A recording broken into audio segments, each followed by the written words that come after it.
Hey guys, today we are in 2 Corinthians chapter 12.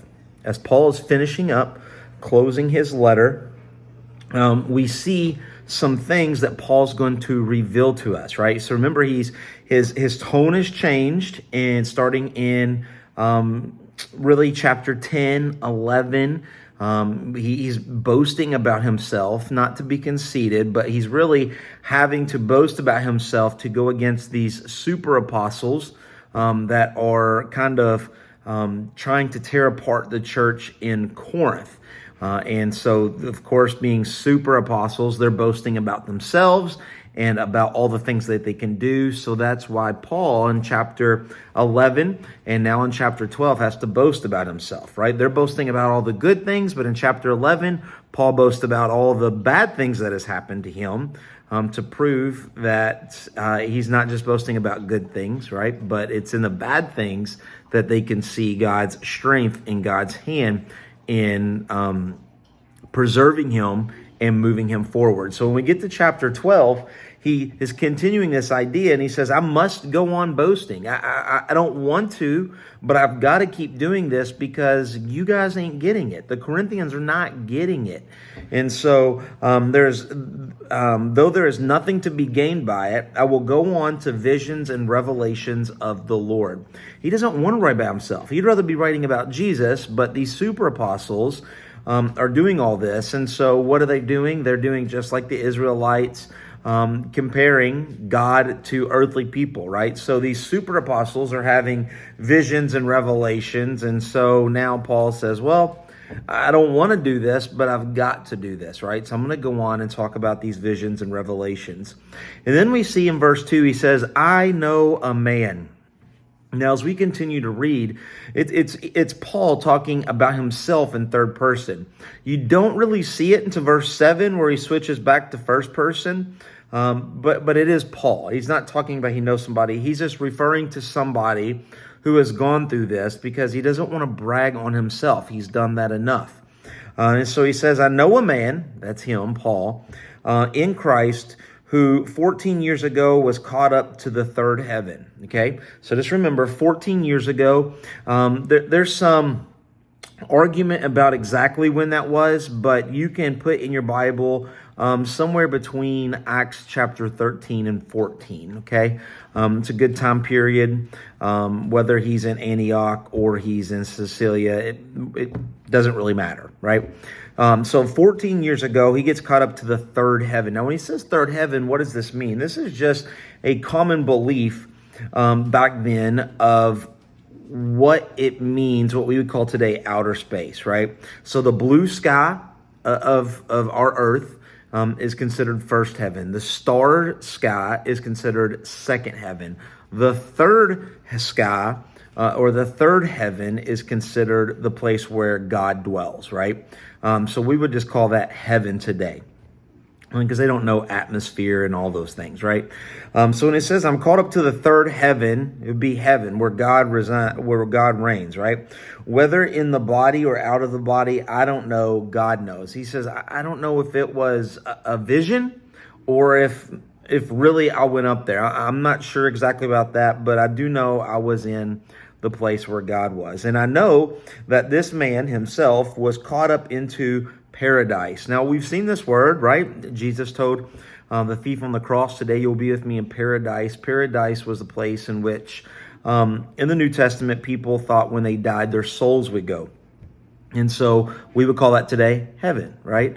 And so he says, I went to paradise. I went to heaven. This is the same place that prophet Isaiah writes about. This is the same place that John writes about in the book of Revelation. So he says, I went there. I don't know if I was in the body or not, but God knows. And notice this, verse 4, and he heard things that cannot be told, which man may not utter. He never talks about what he saw, okay? It doesn't matter. God didn't want us to know that. But he did say, I heard things, but I can't tell you what it was, right? It's so holy. It's so beyond our comprehension. I can't tell you this. He heard things that cannot be told.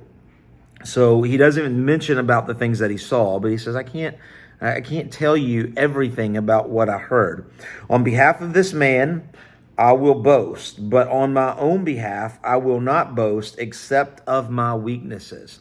And so here, once again, Paul's kind of hiding, not really hiding, but trying not to brag on himself, right? He's talking about visions that happened, these super apostles. He says, I know somebody that had that. And that's what happened. But when it comes to me, Paul, I brag on my weaknesses. And we saw that in chapter 11, right?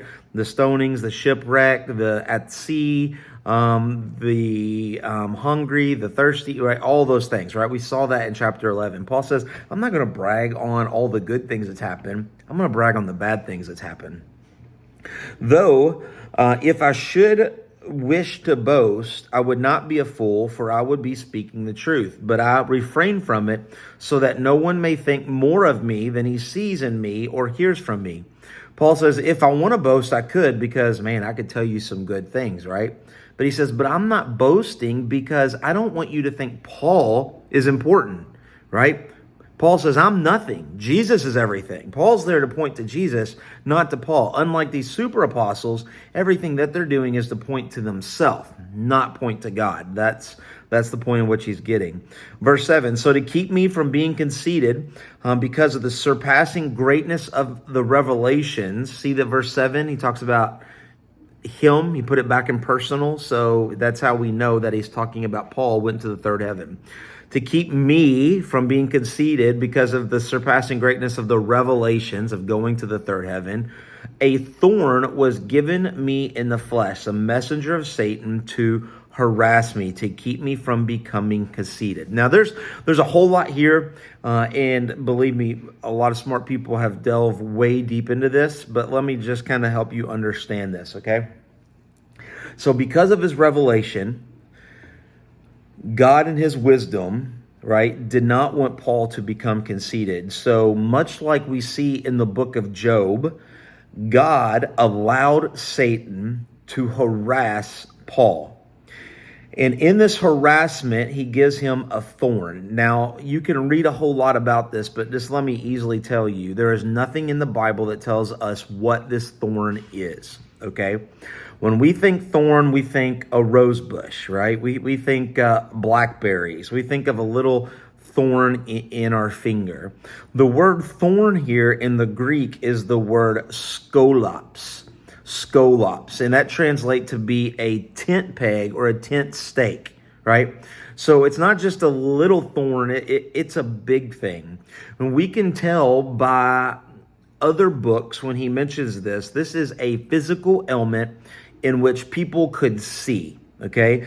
So once again, we don't know what it is, but people could see that he has it, and probably in the Jewish community thought less of him because he had it, okay?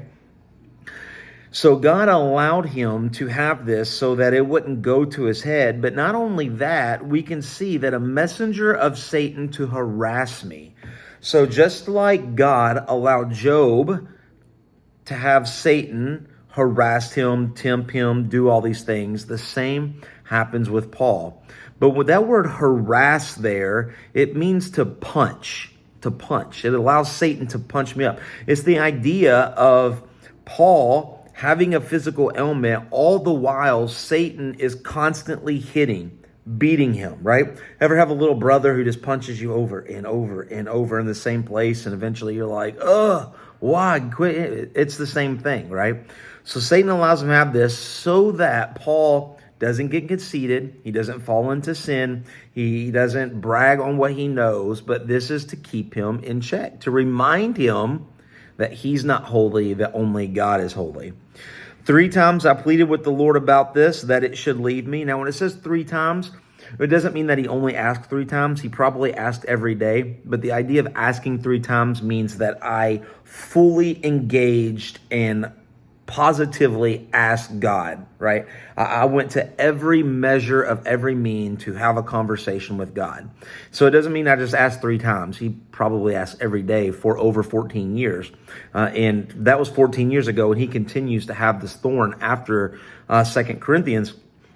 And so he's probably asking every day, but he says, I fully ask God to take this away from it. But notice this. I asked God to take this away. What does God say? But he said to me, but God said, my grace is sufficient for you, for my power is made perfect in weakness. Notice this. He had a thorn, but instead of God removing the thorn, God said, I'm going to give you more strength. I'm going to give you more grace. I'm going to give you more mercy. And I think that's so true in our heart. There's things that we don't like. There's things that are affecting us. And we're saying, God, please remove this from me. And all the while, God is saying, I'm not going to remove that from you, but I will give you more strength. I will give you more patience. I will give you the things that you need to beat and to go through this thorn, through this thing that you're walking through, right? Just because God doesn't remove it doesn't mean he doesn't love you, because all the while he might be giving you everything you need to handle it. Therefore, I will boast all more gladly in my weakness, so the power of Christ may rest upon me. Notice this, verse 10, for the sake of Christ, for the gospel, for the furthering of Jesus Christ, then I am content with weakness, insults, hardships, persecutions, and calamities. For when I am weak, then I am strong. Paul understands, right? Even though he's weak, when God gives him the strength to go through it and people see him going through it, the world sees Paul being strong. And not that it's Paul's important, but when they come to Paul and say, I can't believe it. How can you get through this? Paul instantly points to Jesus, right? Instantly points to the gospel. And it's not about him. It's not about us. It's always to God. Are we pointing people to God? And the rest of the chapter is really just Paul talking about his concern for the Corinthians, that he wants them to be godly. He wants them to be right. He's afraid that when he comes back to Corinth the third time, which he never makes it, but he's thinking, hey, when I come back the third time, I'm kind of scared that maybe some of you in the church are not living a godly life. You're going to fall into sin, and I'm going to have to come back, and I'm going to have to rebuke you. I'm going to have to call you out, and I'm going to have to say you're sinning to hopefully bring you back to Jesus. And so everything that Paul is doing is never about him, but it's always pointing people to Jesus. Through his weakness, God will be strong. Hope that makes sense as we finish up this book, and we will see you tomorrow in chapter 13. God bless.